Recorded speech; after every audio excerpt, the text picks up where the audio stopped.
एक पावन चरित्र है श्री भक्त गोपाल चरवाहे का। पहले ऐसा हुआ करता था कि सबकी गायें जैसे चराए तो सब लोग अन्न आदि जो है उसके घर भिजवा देते थे और गायें छोड़ देते थे। वो ग्वाला ही कहा जाता था। सैकड़ों लोगों की गाय चराता था और उसके घर में अन्न आदि जो आवश्यक सामग्री है भिजवा दी जाती थी। ना तो एक अक्षर वो पढ़ा लिखा था और ना कभी उसने भगवान का नाम या कोई चर्चा सुनी थी। उसके कोई परमार्थ से संबंध ही नहीं था। बस गाय चराते थे, जंगल में रहते थे, पत्नी भोजन पहुंचा देती थी और परिवार चलाने के लिए गांव के लोग दे देते थे अन्न, क्योंकि सबकी गाय चराते थे। ना तो उसको किसी धर्म का ज्ञान था, ना किसी साधना का ज्ञान था। एक दिन देखा जंगल से एक मंडली जा रही संतों के। ओ श्री राम जय राम जय जय राम, श्री राम जय राम, ऐसे कीर्तन। संत जन पहले मंडली बना के चलते थे तो नाम कीर्तन पद कीर्तन ऐसे। उसको बड़ा आनंद आया। उसको लगा कि इतने झूम झूम कर संत जन गा रहे हैं, किसी से बात नहीं की, पकड़ लिया। अब पूरा तो नहीं, बस उतना राम राम राम राम ऐसे करने लगा। देखो कई बार कहा है यदि आप बिना गुरु मंत्र के भी नाम जप करेंगे तो नाम जप आपको गुरु तक पहुंचा देगा, क्योंकि गुरु प्रदत्त नाम भगवत साक्षात्कार कराता है। 50 वर्ष की अवस्था लगभग हो गई थी। कभी कोई तीर्थ याटन, धर्म कार्य, शास्त्र स्वाध्याय, सत्संग कुछ नहीं। देखो कृपा, विश्वास। अब वो अलौकिक ढंग से नाम में मिठास लगने लगी उसको, तो जोर जोर से कभी कभी नाच पड़ता, चरवाहा है ना, गाता, तो और जो लोग थे उसका उपहास करते। अरे नरक में भी ठौर नहीं मिलेगी, जिंदगी में कुछ पुण्य नहीं किया, ये ऐसे लोग बहुत उपहास करने वाले। ऐसे करने से क्या मिलेगा, नाम से कुछ हो जाएगा। उसने कहा हमने तो कभी सोचा ही नहीं कि कुछ होगा, हम तो ऐसे ही गा रहे हैं। पर ये लोग उपहास कर रहे हैं, क्या गलत है क्या ऐसा गाना? जब तक दृढ़ ज्ञान नहीं होता तब तक माया फिसला सकती है। उसने कहा कि हम किसी लाभ के लिए, बैकुंठ जाने के लिए या कोई लाभ के लिए नहीं जपते, हमें तो अच्छा लगा, वो गा रहे थे संत जन तो हम गाने लगे। क्या सही में आप लोग समझते हैं कि ये गलत है? उनका तुम मूर्ख हो, तुम्हारी क्या समझ में आए? और उपहास करते उसका। उसके मन में एक बात आई, कोई ये प्रमाण दे दे मुझे कि ये जो मैं संतों के मुख से सुना नाम, ये परम सत्य है, ये परम सुखकारी है और इससे क्या वैकुंठ मिल जाएगा? कोई तो मिले मुझे। और जब किसी के हृदय में ऐसी आकांक्षा होती है तो वही मिल जाते हैं जो सबके हृदय की जानते हैं। एक दिन उसने देखा जब लोग दिल्ली की हंसी मजाक कर रहे थे, उसी समय एक लंगोटी पहने हुए, हाथ में कमंडल और दंड धारण किए हुए कोई वीतराग परमहंस दौड़ा, चरणों में गिर गया। महाराज महाराज, बस एक बात आप बता दीजिए, जो हम राम राम कह रहे हैं, ये लोग उपहास करते हैं, क्या इससे हमारा कल्याण हो जाएगा, वैकुंठ मिल जाएगा? तो उन्होंने कहा बेटा ये बहुत मंगल में भगवान का नाम है, पर हमें लगता है कि तुम्हें गुरुदेव की आवश्यकता है। यदि तुम गुरु कृपा पात्र बन जाओ तो इन उपहास करने वालों की बातें तुम्हारे मन में नहीं लगेंगी और निश्चित तुम्हें भगवत साक्षात्कार हो जाएगा। तो पैर पकड़ लिया और कहा महाराज आप ही गुरु बन जाओ ना हमारे, आप ही हमें मंत्र दे दो। तो उन्होंने कहा हम तो तीर्थ यात्रा में हैं, ऐसा हम नहीं कर सकते, पर यदि तुम भगवान से प्रार्थना करोगे तो तुम्हारे कल्याण के लिए सदगुरु प्राप्त हो जाएगा। इसलिए जैसे कोई पूछते किसको सदगुरु बनाऊं, तुम कहते किसी को नहीं, पहले भगवान को मानो, श्री हरि को, जगत गुरु श्री कृष्ण को, फिर उनसे प्रार्थना करो कि यदि आप आवश्यक समझते हो कि सदगुरु के रूप में आप आकर के हमारा कल्याण करेंगे तो मुझे पहुंचा दो, या आप स्वयं आ जाओ। मैं नहीं खोज कर पाऊंगा, मेरी वो दृष्टि नहीं है कि मैं किसी महापुरुष को पहचान सकूं। मैं तुमसे सत्य कहता हूं, सदगुरु की जो शरण में हो गया तो उसके जीवन नौका की डांट सदगुरु अपने हाथ में ले लेते हैं। फिर उसको कोई भय, कोई उपहास, कोई लज्जा नहीं सताती। वो सुख पूर्वक इस दुखद अपार संसार समुद्र से पार हो जाता है। पर बेटा, तेरे ऊपर भगवान की बड़ी कृपा है, क्योंकि तू संतों को मानता है। तू मेरी बात पर विश्वास कर ले, अंदर से तू एकांत में रो, तुझे सदगुरु मिल जाएंगे। अब ऐसा कहकर वो अपने राह में चले तीर्थ यात्रा के लिए। अब वो खोजता, एकांत में बैठकर देखता। कभी कभी वो पेड़ पे चढ़ जाता कि कोई संत तो नहीं आ रहे हैं। अब उसके लिए वहां भोजन पहुंच जाता, पाता, गाय देखता और बस खोज करता कि सदगुरु आ जाए, सदगुरु आ जाए। बहुत समय व्यतीत हुआ, पर उसका विश्वास नहीं टूटा कि संत ने कहा था कि तुम भावना करो कि सदगुरु आ जाएंगे। भगवान सदगुरु बन करके आ गए। वही है सदगुरु। देखा सामने से बड़े तेजस्वी महात्मा बड़े तीव्र गति से आ रहे हैं। वो दौड़ा, गुरुदेव गुरुदेव, चरणों में लौट गया। चरणों में जे ही गिरा तो एक बिजली सी दौड़ी उसके हृदय में। अब बात बन गई, गुरु मिल गए। वो खड़े हो गए। देखते ही सात्विक भाव उत्पन्न हो रहा है, आंसू निकलने लगे। देखते ही मन में आया कि जो संत कह रहे थे सदगुरु मिल जाएंगे, यही हमारे सदगुरु हैं। हृदय में उत्साह, आतुर आवाज, प्रभु मुझे भवसागर से पार करने वाला गुरु मंत्र दे दो। ऐसे थोड़ी दीक्षा दी जाती कि गली चलते दी जाए। दूंगा, जा पहले स्नान करके आ, फिर एकांत स्थान में बैठेंगे, फिर तेरे को उपदेश देंगे। बोला महाराज, मैं जंगली आदमी हूं, गाय चराता हूं, हमारा घर बार से कोई आना जाना नहीं, यही भोजन आ जाता है। संत ने कहा अच्छा स्नान करो। स्नान करके आए। एक पेड़ के नीचे, भाई मैं तुझे कुछ नियम दूंगा, कुछ शर्त। तो महाराज गंवार आदमी है, ना हम आपका कोई नियम पालन कर पाएंगे, ना कोई व्रत पालन कर पाएंगे, ना कोई साधना कर पाएंगे। आप देख लो हमारी हालत। 50 साल का हूं, पढ़ा लिखा बिल्कुल नहीं, कोई धर्म कर्म नहीं जानता, गाय चराता हूं। मुझसे बहुत बातें नहीं सदेंगी। अगर एक कोई बात बता दो तो प्रण करता हूं जिंदगी में प्राण त्याग सकता हूं, पर एक बात, कोई एक नियम कोई दे दो। हमें बहुत नियम तो नहीं समझ में आएंगे, एक कोई बात बता दो कि ऐसा कर लेना और मंत्र जपना, तो हम प्राण त्याग सकते, पर आपकी आज्ञा उल्लंघन। पर बहुत हम बातें नहीं मान पाएंगे क्योंकि हमारे इतना ज्ञान नहीं है। गोपाल के वचन सुन करके बहुत प्रसन्न हुए संत भगवान। एक नियम तुझे देता हूं, हमारे आराध्य देव श्री कृष्ण हैं, गोविंद हैं। आज से तुम्हारे आराध्य देव गोविंद हुए, हां श्री कृष्ण हुए। बिना उनको पवाए तुम्हें पाना नहीं है, बस यही तुम्हारे लिए नियम है। तुम्हारे पास जो आवे, सूखी रोटी, दूध, छाछ, जो भी, बिना उनको पवाए पाना नहीं है। सीधा सरल आदमी। गुरुदेव प्राण चाहे चले जाएं, बिना उनको पवाए आज के बाद कभी जिह्वा पे कुछ नहीं जाएगा। ऐसा गुरुजन आदेश करते हैं वैष्णव मार्ग के पथिकों को कि जल भी बिना अर्पित किए मत पियो। अगर आप बिना अर्पित किए पीते हैं तो आपकी बुद्धि में इष्ट देव के प्रति ममत्व तो नहीं आ पाएगा, नहीं आ पाएगा।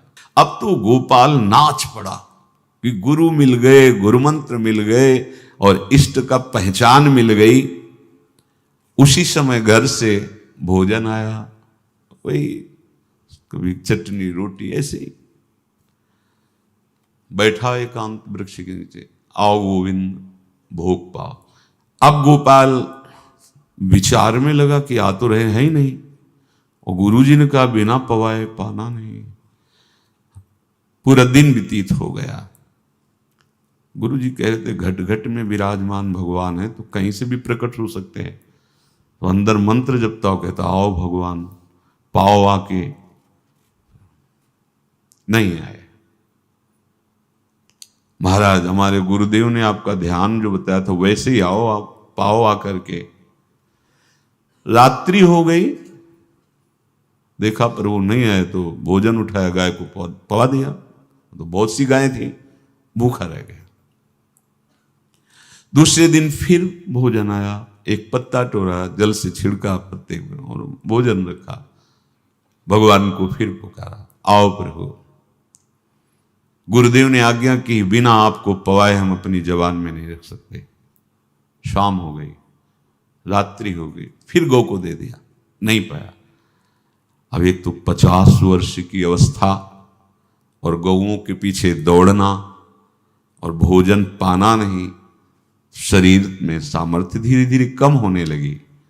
तीसरा दिन, चौथा दिन, पांचवा दिन, छठा दिन, सातवां दिन, दीनानाथ प्राण चाहे निकल जाए, हम गुरु की आज्ञा नहीं तोड़ सकते।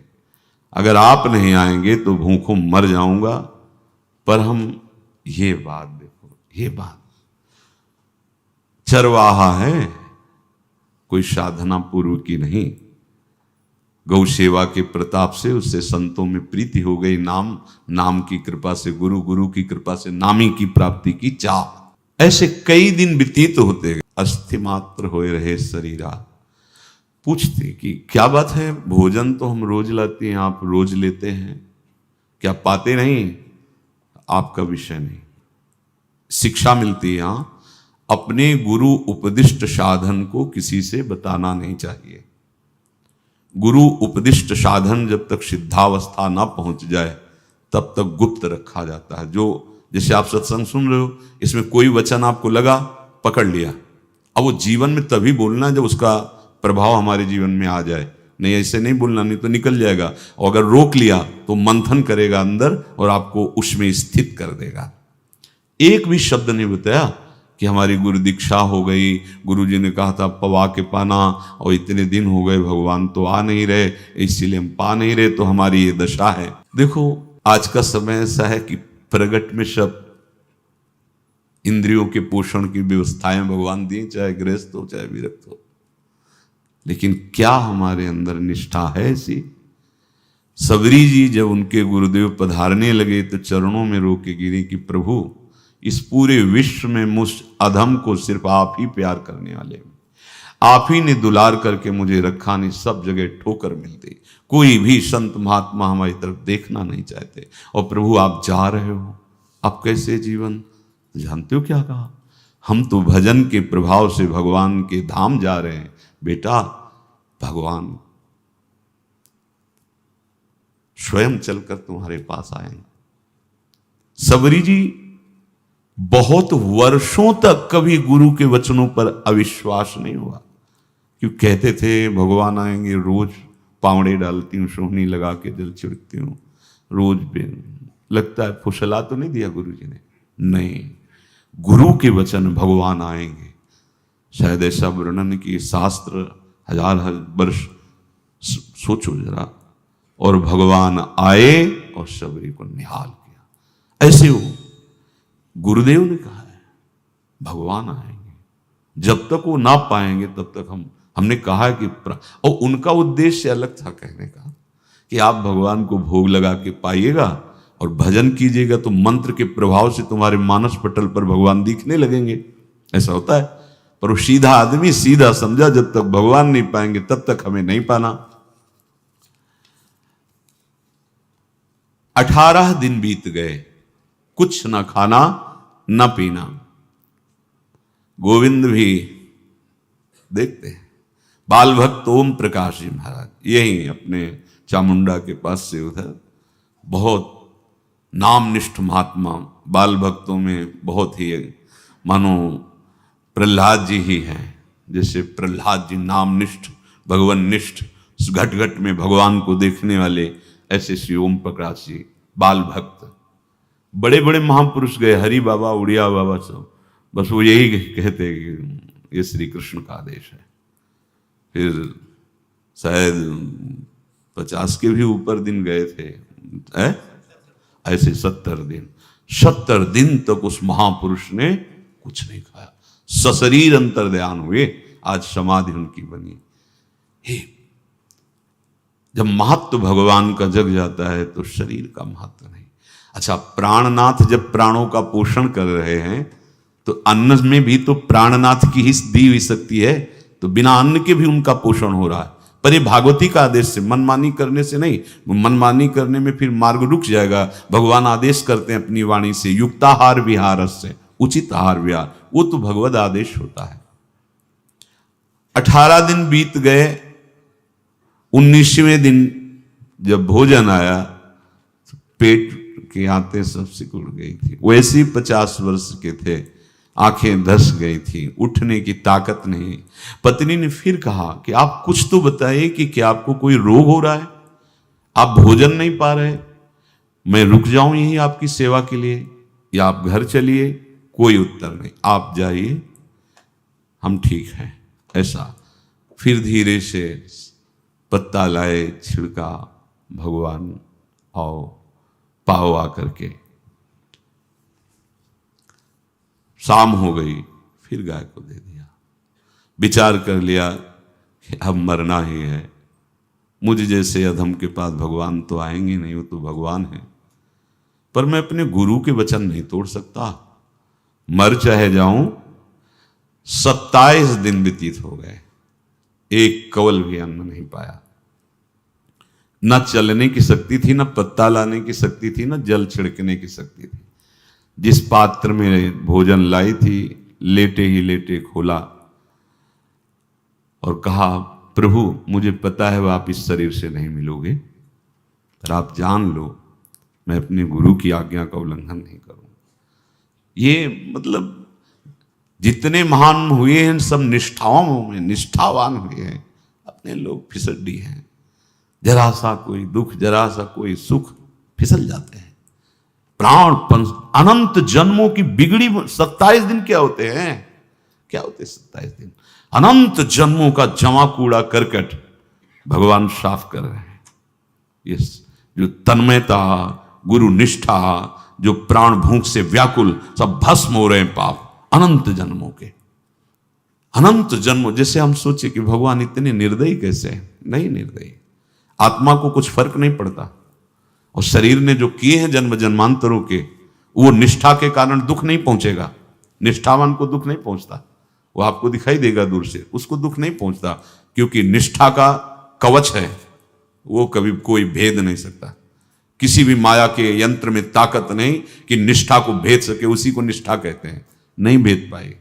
27वां दिन है, पति की दशा देख करके कहा, स्वामी अब तो आप कहोगे भी तो मैं नहीं जाऊंगी, हम आपकी दशा, इशारे से कहा आज भर चली जा, क्योंकि उसको लग रहा था आज प्राण निकल जाएंगे। आज भर चली जा, फिर कल से जैसी तेरी आज चली जा। इशारे से, बोलने की भी सामर्थ्य नहीं थी। गोपाल के आंसुओं की धारा चल रही, पड़े पड़े धीरे से खोला जो भोग है, और अंतस्थल, आज बोल भी नहीं पा रहे, अंतस्थल से कह रहे, प्रभु अब चाहे आके पालो या लिवा जाके पवा देना, देख लो आप, आखिरी है, आके पालो या लिवा जाना और अपने यहां पवाना, क्योंकि हमारे यहां तो पाए नहीं आप। बड़े प्रेम से अंदर से आवाज आई, गोपाल। आंख खुली, क्योंकि बोलने की हिम्मत ने, ये अंदर से प्रार्थना की थी, गोपाल वो अमृतमय। गुरुदेव ने कहा था कि उनकी वाणी से अमृत बरसता है। एकदम आंख खुला, देखा वही पीतांबर, वैसे ही मोर मुकुट, वही मुरली, वही करधनी, वैसे ही नूपुर, वैसे ललित त्रिभंगी। गुरुदेव ने जैसा वर्णन किया था वैसा ही सुंदर रूप गोपाल के सामने। प्रभु मुखमंडल की मनोहरता देखकर निहाल हो गए। ए निहाल कर देंगे, थोड़ी पीड़ा सहना सीखो। सहत सहत बाढ़े भगति, ग्रह तन गुरु हितगार, ग्रह तन गुरु हितगार, हार अपनी करिमा। सेवक जी कह रहे हैं, देखो गृह तन गुरु हित गार हार अपनी कर, तन मन प्राण गुरु वचनों पर न्यौछावर, जो भी सहना पड़े सहूंगा। मिल गए प्रभु, प्रभु दूर नहीं है। प्रिया प्रीतम बहुत कृपालु हैं। मानो करोड़ करोड़ काम की सौंदर्यता को हे करते हुए प्रभु के लावण्य का प्रकाश हो रहा है। मनहारिणी मुरली, जैसे कहा था अधरों में वैसे अधरों में विराजमान। अच्छा, खास बात ये, ना कोई गाय देख पा रहे, नहीं कोई और चरवाहा देख पा रहा है। ये भगवान, जैसे इस सभा में किसी से बात करें भगवान, किसी से मिले तो पास बैठा व्यक्ति भी नहीं देख पाएगा, ना जान पाएगा, क्योंकि प्राकृतिक इंद्रियां, प्राकृतिक शरीर, और वो चिदानंद में, वो तो जिसको दर्शन देंगे तो पहले दृष्टि प्रदान करते हैं। भगवान जिससे मिलते हैं पहले दृष्टि प्रदान करते हैं, तो गुरु रूप से दृष्टि प्रदान। ये जो अंतर में पुकारा ना, वो अंतर दृष्टि खुल गई, सामने देखा। इतना सुंदर विश्व मोहिनी भगवान श्री हरि का ललित त्रिभंगी रूप कि गोपाल की आंखें नहीं टिकी। इतना सुंदर रूप, आंखें भगवान के तेज के आगे बंद हो गई। जो भी बंद हुई तो देखा मानस पटल पर वैसे ही ललित त्रिभंगी। फिर खोला, देखा सामने भगवान मुस्कुराए, सामर्थ्य प्रदान की। देखो अर्जुन के साथ ही तो खेलते हैं भगवान सखा भाव से, रथाक रहे हैं, लेकिन भगवान का विराट स्वरूप देखने की सामर्थ्य अर्जुन में थी क्या? दिव्य दृष्टि प्रदान की। फिर भी कांप रहे थे अर्जुन जी भगवान की दिव्य दृष्टि संपन्न नेत्रों से उस विराट महिमा को देखकर कांप रहे थे अर्जुन। ये तो माधुर्य रूप प्रभु का है। उसने मानो इशारा किया प्रभु को कि हमारी सामर्थ्य में सकिल कर आ जाऊं, नजदीक आप आ जाओ। आ गए, अपना माथा प्रभु के चरणों में रखा, आंसुओं से भगवान के चरणों का प्रक्षालन कर रहा है। देखो गांव का गाय चराने वाला ग्वारा, जिसको कोई धर्म कर्म का ज्ञान नहीं, कोई भक्ति का ज्ञान नहीं, कोई शास्त्र का ज्ञान नहीं, भगवान ने फिर उसको उठाया और अपने हृदय से, ज्यों हृदय से लगाया, हष्ट पुष्ट स्वस्थ सब, अंतर बाहर पूर्ण, कोई पीड़ा नहीं, कोई दुख नहीं, बिल्कुल तेजस्वी स्वरूप। भगवान की स्पर्श की महान सामर्थ्य है। बाली ने बहुत मारा ना सुग्रीव को, तो कर प्रसाद सुग्रीव शरीरा, जे इस पर सारी पीड़ा गई। भगवान अमृत सावी है, भगवान दिव्य चिदानंद भाव देने वाले हैं। अब तो सुरमुनि वांछित प्रभु की छाती से लपटा हुआ है। ये ऐसा ना सोचो कि कहानियां हैं, ऐसा नहीं। ये सत्य विषय आप भी प्राप्त कर सकते हैं, इसी के लिए रोज सत्संग होता है। जब वो भगवान से लिपट कर छाती में अश्रु की बूंदे, तो भगवान ये था माम प्रपद्यन्ते, भगवान की अश्रु बूंदों से गोपाल का अभिषेक हो रहा है। मानो सुदामा मिलन हो रहा है जैसे।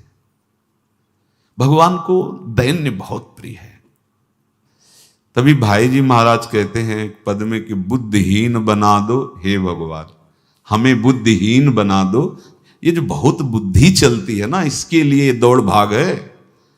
नहीं, सीधे प्रभु हमारे हैं, हम प्रभु के हैं। नाम जप आश्रय भगवत प्राप्ति निश्चित। भगवान बोले, प्यारे गोपाल अब तो रो मत, देख मैं तेरे प्रेम में पगी हुई ये जो सूखी रोटियां हैं अभी पाता हूं। और भगवान बैठ गए और उसके घर की जो रोटी थी उसे, देखो मुझे त्रिभुवन का कोई भी भोग प्रसन्न नहीं कर सकता गोपाल, मुझे त्रिभुवन का कोई भोग प्रसन्न नहीं कर सकता। इस बात को समझो। जिनको ये भ्रम हो कि हम अधर्म से कमा के 56 भोग लगा के प्रभु को प्रसन्न कर लेंगे, तो ये बात सुनो। कह रहे मुझे त्रिभुवन का कोई भोग प्रसन्न नहीं कर सकता, मैं ऐसे ही अन्न की चाह रखता हूं। भगवान के वचन, जैसे दुर्योधन का महल का सब वैभव त्याग के, स्वागत ठुकरा के और विदुरानी जी के हाथ का छिलका पाया। मैं ऐसे ही अन्न की चाह रखता हूं, भगवान कहते हैं, बलिहारी है। कभी प्यार से एकांत में रो के इनको पवाना सीखो। भले आप इतनी कटोरी में सब्जी, 2 रोटी, और अगर दैन्य भाव से कि नाथ कहाँ आप और कहाँ, कैसे आपको पवाएगा, जो छवि है ना, पंखा करते जाओ ऐसे बीच बीच में जल पिला, देखो ना, ये था माम प्रपद्यन्ते तास्तते भजम। आप जैसा मानोगे वैसा ही वो व्यवहार करेंगे, पक्का समझ लो। गोपाल जो सच्चे हृदय से मुझे पुकारता है, मैं अवश्य उसको मिलता हूं। जो प्रेम पूर्वक मुझे पवाता है, मैं अवश्य उसका पाता हूं। पत्रम पुष्पम फलम तोयम ये में भक्त्या, भक्ति पूर्वक जो पवाया। भक्ति पूर्वक का मतलब दैन्य। अभक्त में अहंकार होता है, देखो ये किया मैंने, वो भगवान स्वीकार नहीं करते। वो आपका शुभ कर्म बन सकता है, अब वो भी धर्म से कमाई की है तो, पर भगवान की प्रसन्नता का हेतु होगा दैन्य। जहां भी देखो, हमारे स्वामी को जहां भी देखो दैन्य में बिके हुए पाए गए, दैन्य में। और ये दैन्य किसी बाजार में नहीं मिलती, ये दैन्यता बनावटी नहीं होती, ये वस्तुता हृदय की होती, भगवत प्रदत्त ही होती है। पर जो संत सदगुरुदेव की आज्ञा का अक्षरशः पालन करे तो इस दैन्य का निश्चित प्रादुर्भाव हो जाएगा, अहंकार गलित हो जाएगा। वत्स, मैं किसी भी वस्तु का कभी भूखा नहीं हूं। मानो गोपाल के बहाने से हमको समझा रहे हैं, क्या चाहिए भगवान को, क्या चाहिए? कुछ भी कर लो, माना कि तुम तात्कालिक वर्तमान दुख को मिटा सकते हो, तात्कालिक, लेकिन संपूर्ण दुखों को मिटाने के लिए हरिनाम गरज रहा है, राधा नाम गरज रहा है। आपसे प्रार्थना है, समझो इस बात को। कलयुग केवल नाम आधारा। देखो, सुन के राम राम शुरू किया, मिल गए सिद्ध सदगुरुदेव, दे दिया मंत्र, बता दी निष्ठा, और मिल गए भगवान। और भगवान कह रहे हैं, अब तेरे जीवन में कभी दुख का लेस नहीं रहेगा, तू अब घर जा, अब किसी की गाय चराने की जरूरत नहीं है, कुल परंपरागत तेरे लक्ष्मी बढ़ती रहेगी, तुझे कुछ करने की जरूरत नहीं। देखो, बड़े बड़े सोने के पहाड़ किसी सुनार ने बनाए क्या? प्रभु ने तो बनाया। भगवान हंसते हंसते समझ ही नहीं पाए और अंतर्धान हो गए। अभी गोपाल कुछ अपने मन भर के देख नहीं पाया था, कह नहीं पाया था, भगवान अंतर्धान हो गए। अब तो चिल्ला चिल्ला के रोने लगा और विवश होके आंख मूंदी तो देखा उसके मानस पटल पर छाए। अब तो राजी हो गया कि ये मेरे प्रभु ऐसी जगह विराजमान हो गए, कोई देख नहीं पाएगा, हम रोज बात करेंगे, रोज दर्शन करेंगे। नारायण या गौर श्याम को हृदय निकुंज बसइए। तो इसलिए धैर्य धारण करके, कितना भी कष्ट हो, अब पीछे मत हटो, फिसलो मत। माया अपने पार्षदों को भेजेगी। प्रभु का चिंतन छूटे वो कुछ भी स्वीकार नहीं। प्रभु का चिंतन होते हुए जो हो रहा है उनका सृष्टि का कार्य है, जो जो जिसको सेवा दी हो रहा है। हमारा प्रभु का आश्रय अगर बदला किसी व्यक्ति का आश्रय या किसी अन्य का आश्रय, बहुत घाटा हो जाएगा। अपने इस मन को देखते रहिए कि प्रभु को प्रथम नंबर में रखता है या द्वितीय नंबर में। हमें तो लगता है हो सकता है चौथे पांचवें नंबर पे रखता हो।